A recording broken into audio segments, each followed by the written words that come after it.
delegates to secure their party's presidential nominations. And with all eyes geared toward the November election, NPR's Miles Parks tells us this year there's a new twist to voting conspiracy theories. NPR acquired a two-page memo being circulated by an attorney named Cleta Mitchell. She's a former Trump advisor, and she's been influential in pushing all sorts of stolen election narratives since 2020. They're going to try to steal the election, too. Voting in 2024. And it falsely implies that there are all these loopholes in the election system that undocumented immigrants are exploiting. Now, there is no evidence to support that theory, and Mitchell did not respond to an email request for comment. NPR's Miles Parks. The House is gearing up to vote on legislation today that could lead to a ban on one of the most widely used apps in the world. TikTok has 1 billion users worldwide. Nearly a third of them make a living from it, with an estimated 170 million users in the United States. NPR's Windsor Johnston spoke to some creators on the site who are outraged about the controversial bill. Oh, hi there, and welcome to Minnesota salads that aren't really salads. This is the TikTok video that made 42-year-old Amber Eskinson, a.k.a. that Midwestern mom, This is my name for sister salad. That's right, in Minnesota, Snickers is supposed to make salad. I never said it was healthy. The quirky salad video was an instant hit, and now with 1 million followers on TikTok, Eskinson says the site is her lifeline. It's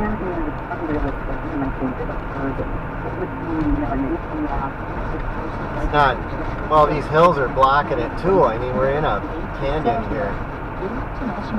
Maybe it'll come back up here. Stocks open mixed this morning as Dollar Tree announced it's planning to close hundreds of stores this year. NPR's Scott Horsley reports that Dow Jones Industrial Average did open in positive territory. Dollar Tree lost $1.7 billion in the most recent quarter. The discount retailer says it plans to close nearly 1,000 underperforming stores that operate under the Family Dollar name. Like other retailers, Dollar Tree has struggled as penny-pinching customers focus on essential items, which often carry lower profit margins than discretionary purchases. Asian shares were mostly higher overnight following a trend in U.S. markets. The S&P 500 index hit a new record high on Tuesday. And what's a 500 word for copycat? In New York Times, which owns the popular Wordle game, is accusing some rivals of copyright infringement. Mimic? Clone? Or more tries. Scott Horsley, NPR News, Washington.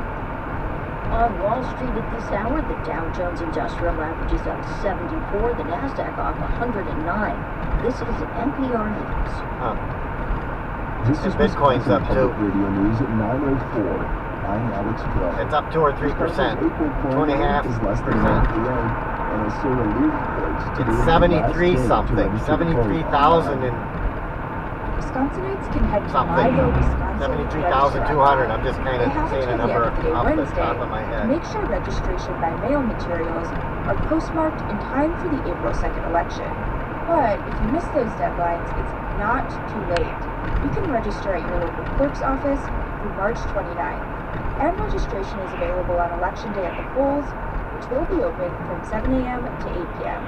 The spring election includes the presidential primary and a host of local races. It also includes 2 proposed constitutional amendments, which would affect how elections are run in Wisconsin. Sarah Lear, Wisconsin Public Radio. Leaders of Northland College say that unless the school raises $12 million by April 3rd, it'll close at the end of the school year. The private environmental college in Ashland does not have sufficient resources or financial stability to continue, according to a statement from school leaders. Kelly Westland graduated from Northland College in 2007 and has taught at the school. She says many people in the community feel blindsided by the announcement. Northland College was established 132 years ago along the banks of Lake Superior. The school has about 500 students and 60 faculty members. More news available online at WPR.org. This is WPR. Support for NPR comes from NPR stations. Other contributors include the Annie E. Casey Foundation, using research and evidence to develop solutions that help families and communities create a brighter future for young people.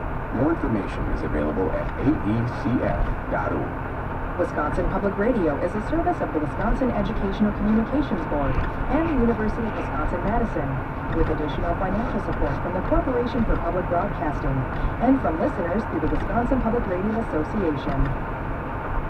89.1 WHAA Adams, the Ideas Network of Wisconsin Public Radio. Listen online at WPR.org.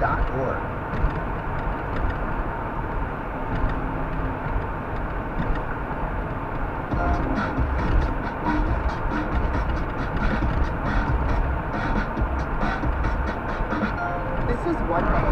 I'm Jen One. It's now down to two men running for president, and everyone knows who they are, President Joe Biden and former President Donald Trump. They are the oldest major party nominees ever. Joe Biden will be 82 on Inauguration Day next year. Donald Trump will be 78. A number of 82 and 78. Including some of you, like Rachel in Louisville, Kentucky.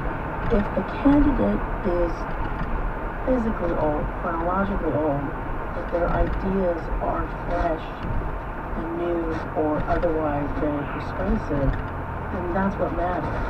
Where it becomes a concern is where it impacts their cognitive abilities, or if age is such a factor that you think they might not survive their term in office. Then it would be a factor. I am a little bit concerned about that with Joe Biden. The New York Times and Siena College polled 980 registered It's a valid voters worry. in February. In that poll, voters were asked which candidate was, quote, too old to be an effective president. The poll suggests 73% agree that President Biden fit that description. For Trump, it was just 42%. And it's not only the media or voters. Biden, Trump, and their campaigns are taking up the age issue, too. So I do the imitation. It's just fun. I say, this guy can't put three sentences together. He can't even find his way off the stage. And then I go, God. I'll imitate him. And I go like this. And they're going to vote for him. And he'll win. My He'll probably win, maybe talking because they is cheat. But freedom and democracy. A future based on core values that defines America. Honesty, decency, dignity, equality. To respect everyone. To give everyone a fair shot. To give hate no safe harbor. Now other people my age see it differently. this guy don't respect anyone but his own party, though. Revenge and retribution. That's not me. Call up Twitter and tell him to keep stuff back that would hurt his... And what do voters mean when they say they're worried about Guy's a criminal. Doesn't deserve to even be out in society. The founder of Off Message, that's a liberal politics newsletter. Brian, thanks for being here. It's great to be with you. Also joining us from Washington, D.C. is Sarah Chamberlain. She's president and CEO of Republican Main Street Partnership. That's a political action committee that supports more than 80 Republican members in Congress. Sarah, welcome back. Thanks for having me. And finally, Ron Elving, senior editor and correspondent at NPR in Washington. Ron, thanks for being here again. Good to be with you, Jen. And we want to hear your thoughts, too. When it comes to the 2024 election, how do you feel about the age of the two major presidential candidates? And how much do you consider a politician's age when voting for other offices, like governor or congressperson? Email us at 1a@wamu.org. So, Brian, let's just break down what it means when voters say age is a problem. What do you understand the age concern to mean when you see it cited in polls? Right, so it can mean a variety of things, and this is what I think Democrats ought to be doing when they get a poll back or a survey back and suggests 50 or 60 or whatever % of Democrats and independents are concerned about Joe Biden's age. What do they mean? Well, if they mean that they worry that the actual actuarial tables aren't smiling on him, there's sort of nothing that he can do about that. But if they believe that it's just that he lacks the appearance of vigor, well, he can deliver performances like he did at his State of the Union address last week.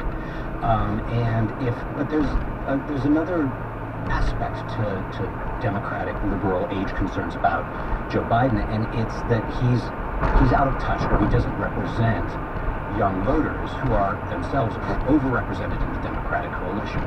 And I think that to the extent that he wants to assuage their concerns, there are promises he could make or steps he can take to change intra-party rules and dynamics so that in the future, once he's passed off the stage, younger members of the party can climb the ladder more quickly, and the party can start resembling its own base a little bit better than it does. So speaking to structural concerns that Correct. younger voters have. Sarah, you conduct focus groups. When you talk to voters, what do they say when they're talking about age being a concern?